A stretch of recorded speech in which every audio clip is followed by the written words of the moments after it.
ஒருவேளை இந்த 6 பேரோட கோரிக்கையை ஏற்று அந்த எண்ணிக்கை வரும் நாட்கள் அதிகமாகும். இந்த 6 பேர் எண்ணிக்கை இவர் அதை ஏற்றுக்க மறுத்தாருன்னா, ஒன்றுபட்ட அதிமுக உருவாவதை அவர் ஏற்றுக்க மறுத்தாருன்னா எடப்பாடி அதிமுகவில் ஓரம் கட்டப்படுவார். ஓபிஎஸ்க்கு நடந்தது எடப்பாடிக்கு நடக்கலாம். ஏன்னா அவங்க ஏற்கனவே பொதுக்குழு கூட்ட தயாராகிட்டு இருக்காங்க. கட்சியை 2ஆக உடைப்பாங்க.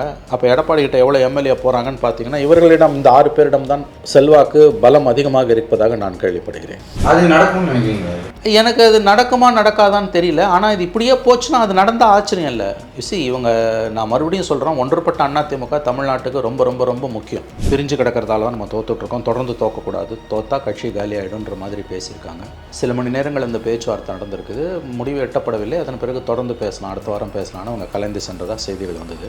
ஜானிகனில் இருந்தவங்க ஜெயலலிதாவை வசைப்பாடியது போல, இழிவான சொற்களில் விமர்சித்தது போல திமுக காரங்க கூட ஜெயலலிதா விமர்சனம் பண்ணது கிடையாது. அதே ஜெயலலிதா 89 ஜனவரியில் திமுக ஆட்சிக்கு வந்த பிறகு 2 அணிகளும் ஜானகம்மா ஜெயலலிதா கிட்ட கட்சியை கொடுத்துட்டு ஒதுங்கி போகும்பொழுது அத்தனை பேரையும் கண்ணியமாக ஜெயலலிதா தன்னோட அணியில் சேர்த்துக்கிட்டாங்க. ஒரு காலத்தில் அமைச்சர்களாக கூட ஆக்கி அழகு பார்த்தார். அப்படி இருக்கும்போது இவருக்கு என்ன வந்தது எடப்பாடிக்கு? இது எம்ஜிஆர் உருவாக்கின கட்சி, ஜெயலலிதா வளர்த்த கட்சி, 52 வருஷம் இருக்கக்கூடிய கட்சி, அதில் 30 வருஷம் ஆட்சியில் இருந்திருக்க கட்சி. சட்ட போராட்டம் நடத்தி ஏடிஎம்கேவை தன்னோட கட்டுப்பாட்டில் கொண்டு வந்தார் எடப்பாடி. பட் ஸ்டில் ஏன் சார் பயப்படுறாரு? சசிகலா ஓபிஎஸ் உள்ள வந்து அப்படி என்னதான் நடக்கும்? ஏன் அந்த அளவுக்கு ஒரு பிடிவாதம் பிடிக்கிறாரு? இல்லை, கண்டிப்பாக அவருக்கு வந்து இப்போ சசிகலா உள்ளே வந்தாங்கன்னாலும் அவருக்கு ஒரு நெருக்கடி வரும். ஏன்னா அவங்க கடந்த காலங்களில் அவர் எப்படிப்பட்ட ஒரு பாத்திரத்தை வகித்தார், என்ன மாதிரியான ரோல் அவங்க ப்ளே பண்ணாங்கன்றது பார்த்தீங்கன்னா நேச்சுரலி அது அந்த அந்த தயக்கம் நியாயமானதான். அங்கே எப்படி நேஷனல் மீடியா மோடி காலடியில் வாலாட்டிட்டு உட்காந்துருக்கோ, தமிழ்நாட்டு மீடியா அச்சு ஊடகங்களும் காட்சி ஊடகங்களும் 90% மெயின் ஸ்ட்ரீம் மீடியா ஸ்டாலின் காலடியில், முதலமைச்சர் காலடியில், திமுக காலடியில் உட்கார்ந்துருக்கிறது. லோக்சபா தேர்தலுக்கும் அசெம்பிளி எலெக்ஷனுக்குமே வந்து ஒரு டிஃப்ரென்ஸ் இருக்கும். மக்கள் ஓட்டு போடுறதுல வேறமான மனநிலை கொண்டு ஓட்டு போடுவாங்க. இது வந்து எம்ஜிஆர் அவர்கள் காலத்துக்கும் வந்து இது பொருந்தும் அப்படின்னு சொல்லி இன்னும் இதை தான் அவரோட ஸ்டாண்டை தான் எலாபரேட் பண்ணி பேசிட்டு இருக்காரு. தமிழ்நாட்டு மக்கள் தெளிவாக தான் வாக்களிக்கிறாங்க. பார்லிமெண்ட்டுக்கு வேறு, அசம்பிளிக்கு வேறு. ஆனால் இவர் தொடர்ந்து 3 முறை தோற்றிருக்கிறார். 19 தோத்தார், 21 தோத்தார், 24 தோத்தார். அவர் சொல்கிறது ஒரு பாதி உண்மை. ஆனால் கட்சி பலவீனமாக இருந்ததுன்னா நீங்கள் அசம்பிளி எலெக்ஷன்லையும் ஜெயிக்க முடியாது. அதனால நீங்கள் ஒன்றுபட்ட அதிமுக, ஏன் ஒன்றுபட்ட அதிமுகவை தாண்டி டிடிவி தினகரனோட அவங்க கூட்டணி வச்சுக்கணும். அப்போ தான் திமுகவை வீழ்த்த முடியும். இதைத்தான் அமித்ஷா சொன்னார் 21. டிடிவி தினகரனை கூட சேர்த்துக்கோ, 10 சீட்டு கொடு, நான் அவங்கள ஒத்துக்க வைக்கிறேன். ஏடிஎம்கே சிம்பல்லே நிற்கட்டும், நான் ஒத்துக்க வைக்கிறேனாரு. இவர் கேட்கல. எடப்பாடி ஓபிஎஸ் ஒத்துக்கிட்டாரு, டிடிவி ஒத்துக்கிட்டாரு, இவர் கேட்கல. ஜெயக்குமார் அவர் தரப்புல இருந்து அறிக்கை விடுறாரு, ஓபிஎஸ் சசிகலா வந்து எக்ஸ்க்ளூடட், அவ்வளவுதான், இனிமேல் அவங்க சேர்க்கறதுக்கான இதை சொன்ன யாருங்க? இவர் யாருங்க? எம்ஜிஆர் உருவாக்கின கட்சிங்க. ஏங்க என்னங்க ஓபிஎஸ் பெரிய தப்பு பண்ணார்? நான் கேட்குறேன். ஜெயலலிதாவால் தேர்ந்தெடுக்கப்பட்ட 300 நாட்களுக்கு மேல் முதலமைச்சராக இருந்தவருங்க அவர். உங்கள் குடும்ப சொத்தா இது? ஜெயக்குமாரோட குடும்ப சொத்தா இது? நீங்கள் ஒன்றா இருந்தால் தான் திமுகவை வீழ்த்த முடியும். இல்லைன்னா மறுபடியும் 26 திமுக வந்து உட்காந்துன்னா அண்ணா திமுகன்ற கட்சி சர்வநாசம் ஆகும். அதை தான் இவர் விரும்புகிறாரா? எடப்பாடி ஜெயக்குமார்லாம் தான் விரும்புகிறாங்களா? எடப்பாடி வந்து ஒரு ஒற்றை தலைமையாக வந்து பார்க்கப்படுறாங்க. ஸ்டில் அவங்க ஜெயிக்க முடியல. பட் ஸ்டில் அவர் வந்து ஒரு லீடராக பார்க்குறாங்க. மாநாடு நடத்துறீங்க, எல்லாமே நடத்துறீங்க. அப்படி இருக்கும்போது எடப்பாடி எக்ஸ்க்ளூட் பண்ணிட்டு மறுபடியும் ஓபிஎஸ் சேர்ந்து இது பண்ணாலும் அதுவும் ஒரு பிரேக்காக தானே சார்? அதுவும் பிரேக்காக தான் இருக்கும். ஒத்துக்கிறேன், நீங்கள் சொல்கிறது கரெக்ட். இப்போ எடப்பாடியை ஓரம் கட்டிட்டு இப்போ ஜெயக்குமார்லாம் எடப்பாடி பக்கம் தான் இருப்பார். அந்த மாதிரி ஒரு நிகழ்வு வந்து இவங்க டிடிவியோட கூட்டணி வச்சாலும் எடப்பாடி உடைக்கிற ஓட்டு கண்டிப்பாக அதிமுக ஆபத்தாக தான் உண்டாக்கும். இவங்களெல்லாம் பார்க்குறப்போ கஷ்டமாக இருக்குல்ல. இந்த மாதிரி கஷ்டப்படுறவங்களுக்கு ஏதாவது ஒரு வகையில் உதவி பண்ணணுன்றது நம்ம எல்லாருக்கும் இருக்கிற எண்ணம். இதுக்காக தான் நாங்கள் ஸ்மைல் மேட்டர்ஸ்ன்ற ஷோவை ஆர்கனைஸ் பண்ணியிருக்கோம். இந்த ஷோவோட மோட்டிவ் என்னன்னா, நம்ம எப்பயாவது வாங்கின பொருள் இப்போ யூஸே இல்லாமல் வீட்டில் ஏதாவது ஒரு ஓரத்தில் போட்டு வச்சுருப்போம். அந்த பொருட்கள்லாம் பார்த்தீங்கன்னா கண்டிப்பாக இவங்களுக்குலாம் யூஸ்ஃபுல்லான ஒரு பொருளாக தான் இருக்கும். அந்த மாதிரி பொருட்கள் எல்லாத்தையும் உங்கள்கிட்ட வந்து வாங்கி யாருக்கு அந்த பொருட்கள் போனால் உதவியாக இருக்கும் அவங்க எல்லார்கிட்டயும் கொண்டு போய் சேர்க்கறது தான் எங்களுடைய வேலையே. நீங்க எந்த மாதிரி பொருட்கள்லாம் அனுப்பக்கூடாதுன்னா, பணமாவோ இல்ல கெட்டு போற பொருட்களாவோ எங்களுக்கு அனுப்பக்கூடாது. நீங்க அனுப்புற பொருட்கள் யாரோட வாழ்க்கையிலாவது ஒரு பெரிய மாற்றத்தை உண்டாக்குங்க. அதனால உங்களுக்கு உதவி பண்ணணும்ன்ற எண்ணம் இருந்துச்சுன்னா கீழே இருக்கிற அட்ரஸ்க்கு உங்களோட பொருட்களை சென்ட் பண்ணுங்க. சார் வணக்கம். வணக்கம் சார். அரசியல் வட்டாரங்களில் இப்போ பரபரப்பாக பேசப்படுறது வந்து சேலத்தில் எடப்பாடி அவர்கள் வீட்டில் வந்து முக்கிய அமைச்சர்கள் போய் பேசினது தான். இந்த ஒரு நிகழ்வு என்ன எப்படி பார்க்குறீங்க சார்? ரொம்ப முக்கியமான ஒரு நிகழ்வு தான். 6 அமைச்சர்கள், முன்னாள் அமைச்சர்கள் தங்கமணி, வேலுமணி, நத்தம் விஸ்வநாதன், செங்கோட்டையன், சி.வி. சண்முகம், கே.பி. அன்பழகன் 6 அமைச்சர்கள் வந்து அவரை சந்தித்து பேசியிருக்கிறார்கள். அடுத்து அதிமுக ஒன்றிணைய வேண்டும் அப்படின்னு பேசியிருக்காங்க. பிரிஞ்சு கிடக்கிறதால தான் நம்ம தோத்துட்ருக்கோம், தொடர்ந்து தோக்கக்கூடாது, தோத்தா கட்சி காலி ஆகிடும்ன்ற மாதிரி பேசியிருக்காங்க. சில மணி நேரங்கள் இந்த பேச்சுவார்த்தை நடந்திருக்குது. முடிவு எட்டப்படவில்லை. அதன் பிறகு தொடர்ந்து பேசலாம், அடுத்த வாரம் பேசலான்னு அவங்க கலந்து சென்றதாக செய்திகள் வந்தது. இந்த செய்தி வந்து முதல்ல ஒரு வழியில் வந்து ஒரு 4 நாள் ஆகுது. இப்போ பார்த்தீங்கன்னா இப்போ ஆம்ஸ்ட்ராங் விஷயம் பீக்கில் இருக்கும்போது ஆம்ஸ்ட்ராங் பாடி ஞாயிற்றுக்கிழமை இறுதி சடங்கு நடந்தது. திங்கக்கிழமை முதலமைச்சர் அவங்க வீட்டுக்கு போய் ஆறுதல் சொன்னார். அந்த நேரத்தில் இந்த செய்தி வெளியே வர ஆரம்பிக்குது. அப்போ மீடியா வந்து கம்ப்ளீட்டாக அதை விட்டுட்டு இதை நோக்கி நகருது. ஓகே, நான் யாருக்கும் உள்நோக்கம் கற்பிக்க விரும்பலை, இதையும் கவனத்தில் வச்சு பேசணும். பட் அதில் சொன்னது உண்மைதான்றதுக்கு நாம் நம்புவதற்கு காரணங்கள் அதிகமாகவே இருக்கின்றன. பிகாஸ் இந்த சம்மந்தப்பட்ட 6 அமைச்சர்களும் அதை மறுக்கலை. மாறா 4 நாள் பொறுத்து நேற்றைக்கு ஜெயக்குமார் அதை அப்படி எதுவும் இல்லைன்னு சும்மா சால்ஜாப்பாக அவர் சொல்கிறாரு. மற்ற 6 பேரும் அதை மறுக்கலை. நான் பேசி பார்த்த வரைக்கும் கூட வந்து மல்டிபிள் சோர்ஸஸில் அந்த தகவல் உண்மைன்னு தான் சொல்கிறாங்க. அதில் மாற்று கருத்து கிடமில்லை. அந்த செய்தி உண்மை தான். அதோட டைமிங் வந்து நமக்கு ஆச்சரியமானது, அது வேறு விஷயம். பட் அந்த செய்தி உண்மை. எனவே டைமிங் எப்படியாக இருந்தாலும் செய்தி உண்மைன்றது நம்ம கவனிக்க வேண்டிய விஷயம். இது அதிமுகவுக்குள்ள ஒரு மாதிரி கனன்று கொண்டிருக்கக்கூடிய ஒரு உணர்வுகளின் வெளிப்பாடுன்னு தான் பார்க்கணும். ஏன்னா எடப்பாடி பழனிசாமி தன்னிச்சையாக செயல்படுகிறார் என்ற கருத்து வந்து சீனியர்ஸ் எல்லாருக்கிட்டையுமே வந்துடுச்சு. ஜெயலலிதா மரணத்துக்கு பிறகு அவர் சந்தித்த எல்லா தேர்தலிலுமே கட்சி தோற்றுருக்குது. 19 மக்களவை தேர்தலில் படுதோல்வி, அசம்பிளி எலெக்ஷனில் லூஸ் பண்ணாங்க. பட் 66 சீட்டு ஜெயித்தாங்க கண்ணியமாக. பட் ஸ்டில் லூஸ் பண்ணாங்க. அதுக்கப்புறம் லோக்கல் பாடியில் தோல்வி. அப்புறம் இந்த தடவை பார்லிமெண்ட் எலெக்ஷனில் மிகப்பெரிய தோல்வி, 0 ஆகியிருக்காங்க. அதிமுகவின் வாக்கு வங்கியும் சிதைய ஆரம்பித்திருக்கிறது. ஆகவே கட்சியை காப்பாற்றணுன்னா ஒன்று சேர்ந்தால் தான் முடியுன்ற லெவலுக்கு வந்துட்டாங்க. நல்லது ஒரு முடிவு இது. பட் எடப்பாடி எப்படி ரியாக்ட் பண்ணுவார்னு நமக்கு தெரியாது. நீங்கள் சொன்ன மாதிரி ஆம்ஸ்ட்ராங் அவர்களோட இஷ்யூ வந்து law and order issue, Ranjith அவர்கள் எழுப்பின ஸ்டேட்மெண்ட்ஸ், இந்த மாதிரி பிரச்சனை தீவிரமாக போயிட்டுருக்கு. நீங்கள் சொன்ன மாதிரி இந்த ஒரு தருணத்தில் இப்போ இந்த விஷயம் வந்து அந்த நேரத்தில் தான் அது வெளியில் வர ஆரம்பிக்குது. கரெக்டாக வந்து ஆம்ஸ்ட்ராங் உடல் நல்லடக்கம் செய்யப்பட்ட அடுத்த நாள் ரஞ்சித்தோட ட்வீட் பெரிய அளவில் பேசப்படுது. செவ்வாய்க்கிழமை நினைக்கிறேன் நான், திங்கள் இரவு செவ்வாய்க்கிழமையில். அந்த நேரத்தில் வந்து கரெக்டாக இது வெளியில் வருது. டைமிங் வந்து இட்ஸ் இன்ட்ரெஸ்டிங். ஆனால் அதில் சொல்லப்பட்ட செய்தி உண்மை. நம்ம பேச வேண்டியது செய்தியாக தான், டைமிங்கை பேச வேண்டிய அவசியம் இல்லை. எல்லாருக்கும் ஒரு நோக்கம் இருக்குது, தப்பு கிடையாது. பட் டைமிங்கை சுவாரஸ்யமானதுன்றதோடு நான் நிறுத்திக்கிறேன். இஷ்யூ தான் மெயினாக நம்ம பேசணும். இஷ்யூ வந்து உண்மை அதில். ஏன்னா அந்த மந்திரிகள் 6 பேருமே எந்த மறுப்பும் இது வரைக்கும் தெரிவிக்கலை. ஆகவே அவர் அதில் சொல்லப்பட்ட அந்த ட்வீட்டில் சொல்லப்பட்ட அந்த செய்தியை சொன்ன அந்த செய்தியில் இருக்கக்கூடிய நம்பகத்தன்மை என்பது எந்த விதமான மாற்று கருத்தும் கிடையாது யாருக்கும். சார், பேசிகிட்டு இருக்கும்போது சிவி சண்முகம் அவர்கள் கோவப்பட்டதாகவும் இல்லை, இதெல்லாம் வந்து ஸ்பெக்குலேஷனுங்க. அது ஆவாதவனுங்க வந்து திமுகவோட கொத்தடிமைகள், திமுகவோட தொங்கு சதைகள் இருக்குல்ல, அந்த தொங்கு சதைகள், கொத்தடிமைகள், திமுகவோட ஊதுகுழல்கள் இருக்கு இல்லையா, அச்சு ஊடகத்துலேயும் சோஷியல் மீடியாலேயும் அந்த நபர்கள் செய்யக்கூடிய வேலை இது. அப்படி இப்படின்னு சொல்லிட்டு எந்த கவர்மெண்ட்டில் எவ்வளோ ஓட்டை இருக்குது அதை அவனுங்களை பேச சொல்லுங்களேன். அதனால் வந்து அதெல்லாம் இண்டிவிஜுவல்ஸுக்குள்ளே போய் அவங்க என்ன பேசுனாங்க என்னன்றதை நம்ம பேச முடியாது. அது முழுக்க ஹேஷ்யம், முழுக்க அது ஹேஷ்யம். பட் அவங்க குரல் எழுப்புனாங்க. 6 பேரும் தங்களுடைய கடுமையான கண்டனத்தை தெரிவிச்சிருக்காங்க. இப்படியே போச்சுன்னா அதிமுக 26 பேரழிவை சந்திக்கும். ஒன்றுபடுவது காலத்தின் கட்டாயம். எல்லாரையும் ஒன்று சேர்க்கணும்னு அவங்க பேசுனாங்கன்றது உண்மை. அதில் எந்த மாற்று கருத்தும் இல்லை. சார், பட் நெக்ஸ்ட் டே வந்து சென்னையில் வந்து அந்த லோக்சபா ரிவ்யூ மீட்டிங்கில் வந்து எடப்பாடி பழனிசாமி அவர்கள் சசிகலா ஓபிஎஸ் பற்றி யாரும் பேசக்கூடாது அப்படின்ற ஒரு ரூல்ஸும் இம்ப்ளிமெண்ட் பண்ணதாகவும் நம்மளால் பத்திரிகையில் படிக்க முடியுது சார். த வெரி நெக்ஸ்ட் டேவே இந்த மாதிரி அவர் பேசி இல்லைங்க, அவர் இங்கே தாங்க தப்பு பண்ணுறாரு. அதிமுக ஒன்றும் அவரோட குடும்ப சொத்து கிடையாது. ஜெயலலிதா தன்னை கடுமையாக விமர்சித்த எல்லாருமே கட்சிக்குள்ளே சேர்த்துக்கிட்டாங்க. 1987 டிசம்பர் எம்ஜிஆர் இறந்த பிறகு 1988 அடுத்த ஓராண்டு காலம் குடியரசுத் தலைவர் ஆட்சியில் தமிழ்நாடு இருக்கும்பொழுது அதிமுக 2ஆக உடஞ்சி ஜெயலலிதா அணி ஜானகியணின்னு இருக்கும்போது ஜானகியணியில் இருந்தவங்க ஜெயலலிதாவை வசைப்பாடியது போல், இழிவான சொற்களில் விமர்சித்தது போல் திமுககாரங்க கூட ஜெயலலிதா விமர்சனம் பண்ணது கிடையாது. அதே ஜெயலலிதா 89 ஜனவரியில் திமுக ஆட்சிக்கு வந்த பிறகு 2 அணிகளும் ஜானகியம்மா ஜெயலலிதா கிட்ட கட்சியை கொடுத்துட்டு ஒதுங்கி போகும்பொழுது அத்தனை பேரையும் கண்ணியமாக ஜெயலலிதாவை தன்னோட அணியில் சேர்த்துக்கிட்டாங்க. ஜெயலலிதாவை ஜானகி அணியில் இருந்தவங்க விமர்சனம் பண்ண மாதிரி மறுபடியும் சொல்கிறேன், யாருமே விமர்சனம் பண்ண கிடையாது. ஆனால் அவர்களை கூட தன்னுடன் சேர்த்து கொண்டார். பிற்காலத்தில் அமைச்சர்களாக கூட ஆக்கி அழகு பார்த்தார்.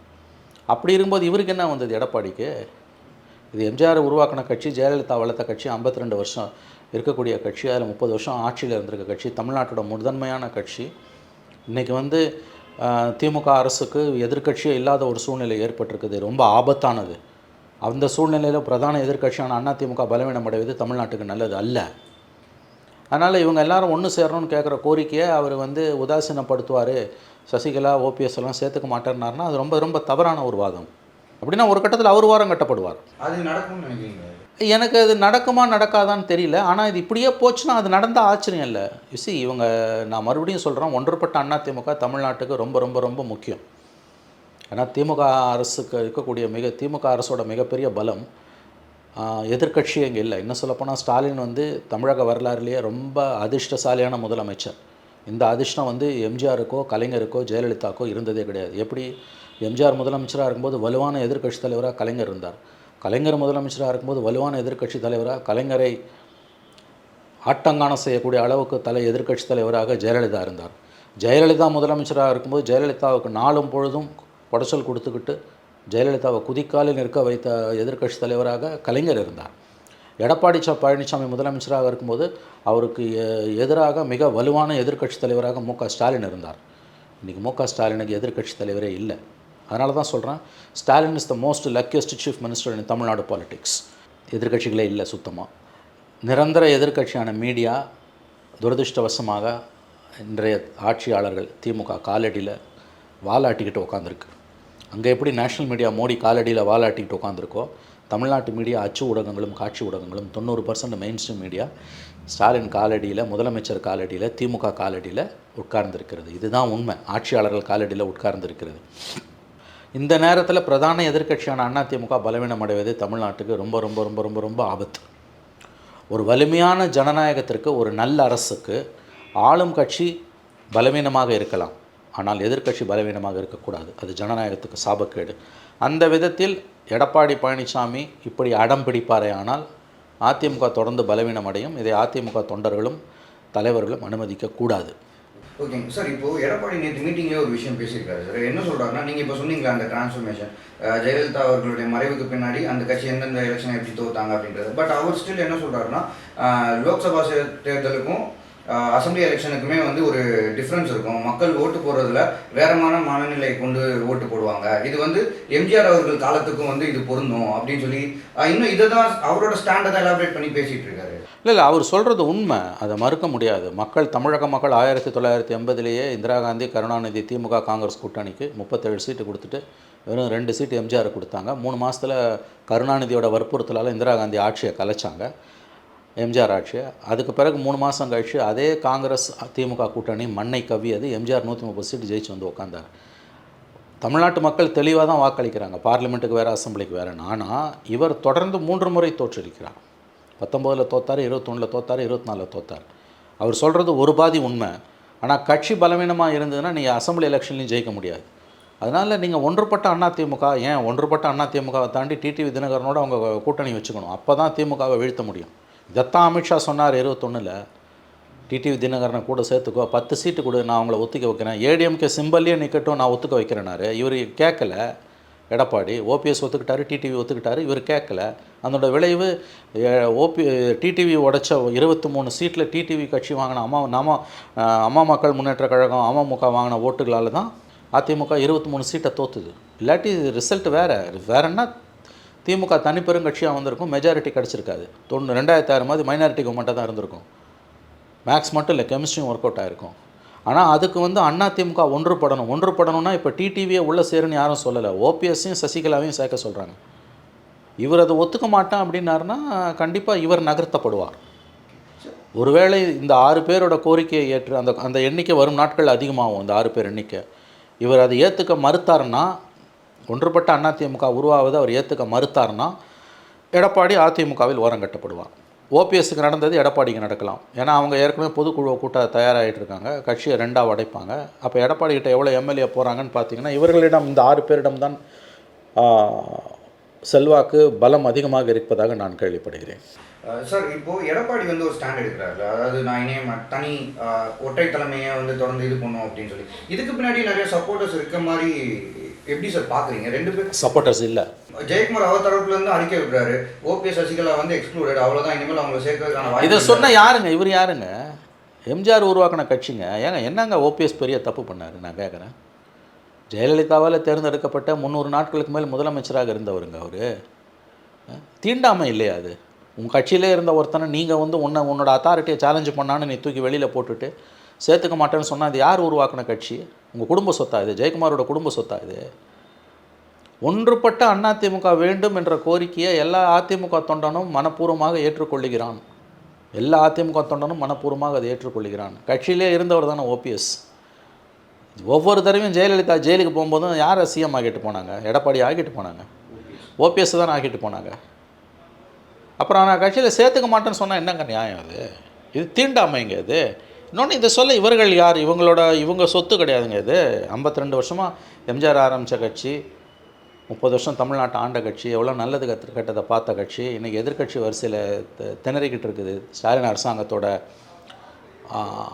தவறுகளை எதிர்க்க வேண்டிய அளவுக்கு எதிர்க்க முடியாமல், மக்கள் நல பிரச்சனைகளை பேச வேண்டிய அளவுக்கு பேச முடியாமல், எங்கே டிவிஎஸ்சி வீட்டு வாசல் வந்து கதவு தட்டுமோன்ற அச்சத்தில் அவர்கள் வந்து எதிர்க்கட்சியாக இல்லாமல் ரொம்ப ஒரு மாதிரி மென்மையான அணுகுமுறையை இந்த அரசாங்கத்திடம் கையாண்டு கொண்டு இருக்கிறார்கள். இதில் வந்து நான் யாரையும் சேர்த்துக்க மாட்டேன்னு இவர் சொல்கிறதுக்கு இவர் ஜெயக்குமார் யார், எடப்பாடி யார், கேபி முனுசாமி யார் இவங்கெல்லாம் சேர்த்துக்க மாட்டேன்னு இவங்க எப்படி சொல்ல முடியும்? யார் விட்டு கட்சி யார் சேர்த்துக்க மாட்டேன்னு சொல்கிறது? ஒன்றாயிருன்னு சொல்கிறது தப்பா? நீங்கள் ஒன்றா இருந்தால் தான் திமுகவை வீழ்த்த முடியும். இல்லைன்னா மறுபடியும் 26 திமுக வந்து உக்காந்துன்னா அண்ணா திமுகன்ற கட்சி சர்வநாசமாகும். அதை தான் இவர் விரும்புகிறாரா? எடப்பாடி ஜெயக்குமார்லாம் தான் விரும்புகிறாங்களா? ஒரு வலுவான எதிர்க்கட்சி வேணும் இல்லை தமிழ்நாட்டுக்கு? நம்மளாம் ஏன் எவ்வளோ தூரம் பேசுகிறோம்? இப்போ என்னை போன்றவர்கள் ஏன் இதை பேசுகிறோம்? இத்தனை அதிமுகவை மிக கடுமையாக அவர்கள் ஆட்சி செய்த காலத்தில் விமர்சித்தவர்களில் நானும் ஒருவன். ஜெயலலிதாவை மிக கடுமையாக நான் விமர்சித்துக்கிறேன். அந்த அம்மா என் மேலே 2 வழக்குகளை போட்டார்கள். நான் இன்றைக்கி அதிமுக பலமாக இருக்கணும், ஒன்றுபட்ட அதிமுக உருவாகணும், அப்போ தான் திமுக அரசாங்கத்தோட தவறுகளை தட்டி கேட்க முடியும். ஏன்னா இந்த அரசு வந்து போகிற பாதை சரியாக இல்லை, நிச்சயமாக சரியாக இல்லை. அதுவும் 40 சீட்டு ஜெயித்த பிறகு இவங்களை வந்து கட்டுப்படுத்துறதுக்கு, கடிவாளம் போடுறதுக்கு இங்கே எதிர்க்கட்சிகளே இல்லை. மீடியா மொத்தமாக திமுக காலடியில் சரண்டராகி கிடக்குது.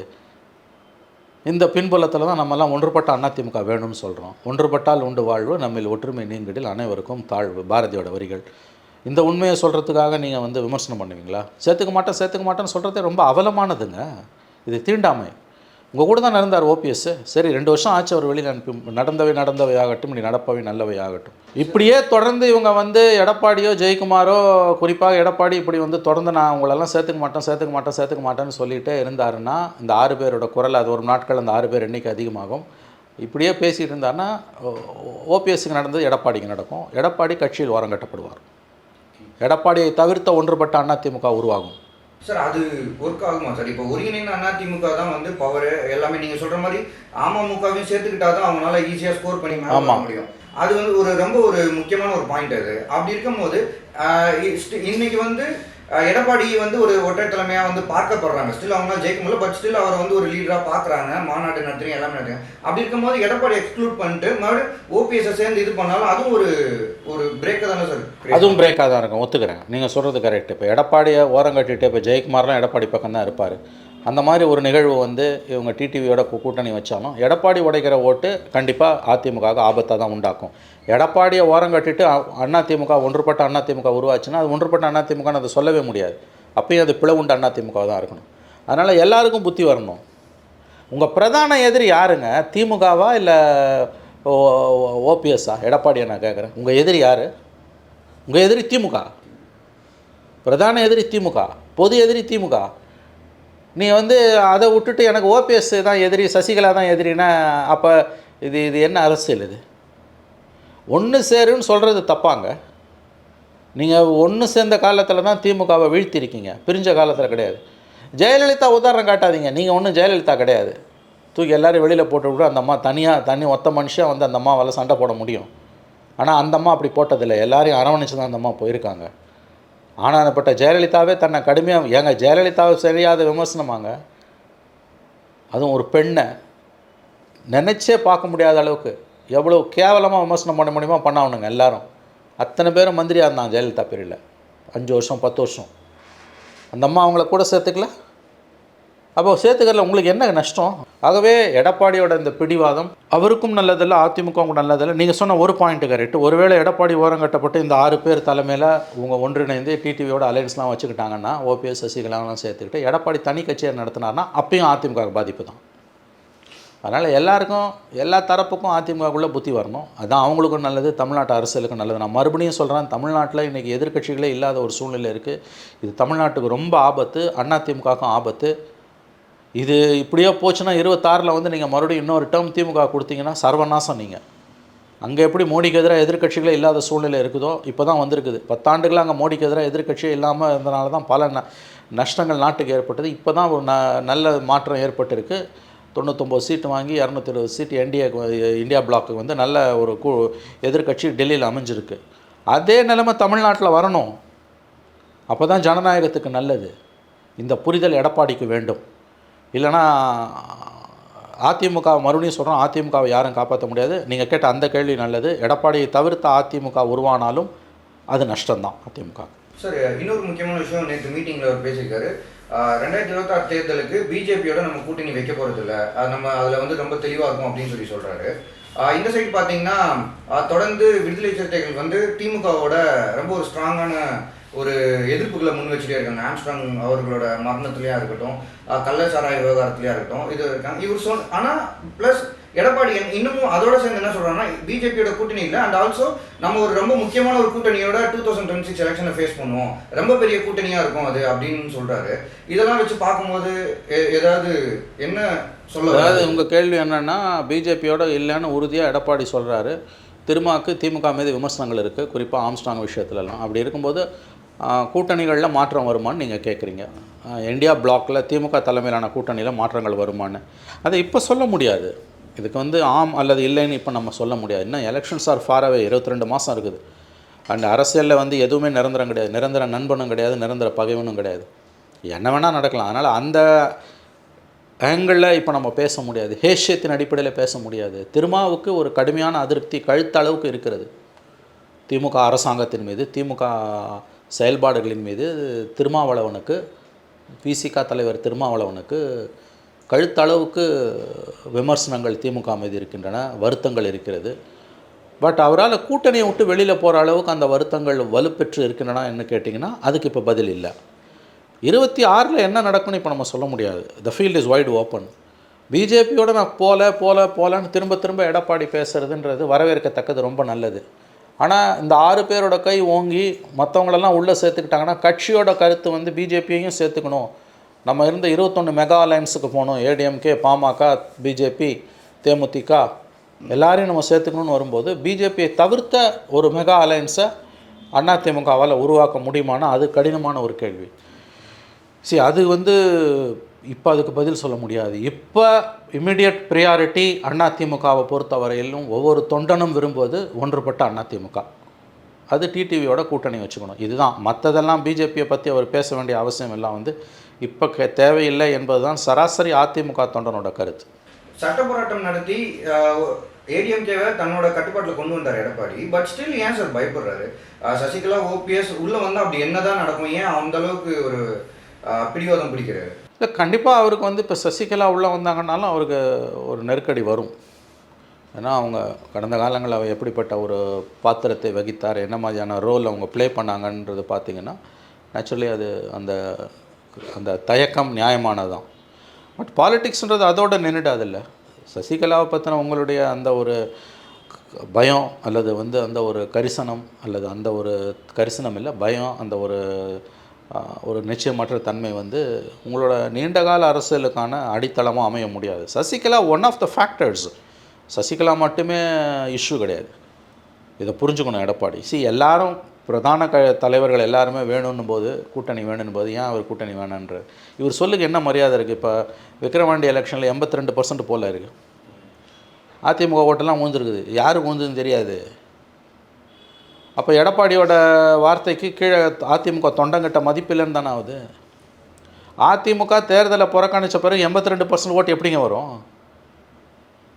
அப்போ அவரோட வார்த்தைகளை கேட்க தயாராக இல்லைன்றது தான், தொண்டன் தயாராக இல்லை என்பது தான் கள யதார்த்தம்.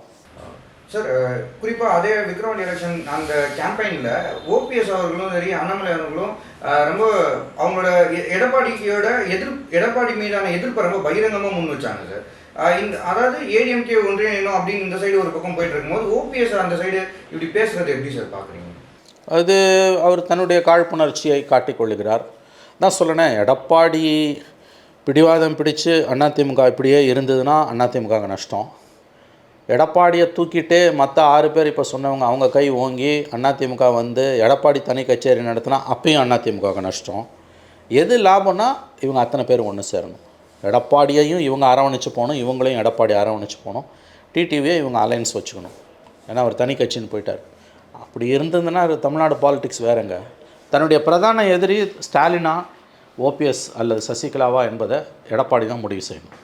ஓகேங்க சார், ரொம்ப பரபரப்பாக போயிட்டு இருந்த ஒரு நிகழ்வு குறித்து உங்களோட கருத்துக்களை முன் வச்சதுக்கு நன்றி. நேரம் நன்றி.